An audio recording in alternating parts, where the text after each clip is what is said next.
We really underestimate the power of human presence and how that human presence can be expressed through listening. We really underestimate this.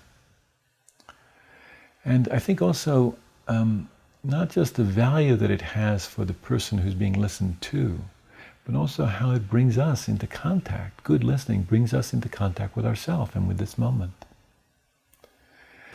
You know, when I work with young nurses who are sometimes overwhelmed by the situations that they meet, the demands of the system or the difficulties of working with a particular patient. I think of one young nurse, for example, who would stay with a particular patient, and when she would leave the patient, she would come home and she would just reflect and reverberate, really. She was like a reverberating chamber, you know, rolling around the suffering of this experience of this particular patient. And she came back into work the next day and she told her supervisor, and her supervisor said, "You need better boundaries."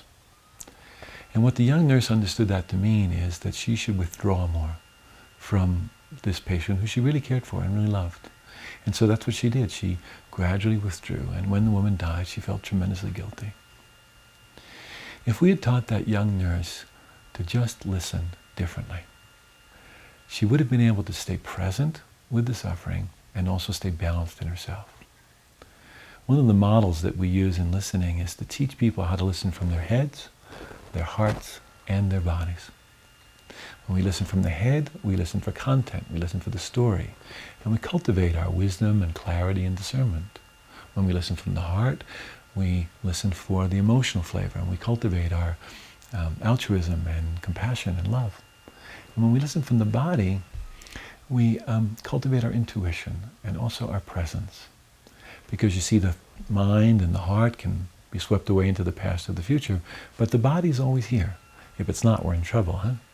So when we teach young nurses how to really sense their body, how to really feel the sensations of their body, that gives them a much greater access to their emotional life and a much greater access to the clarity of their mind. So that three-center check-in, we call it, head, heart, and body.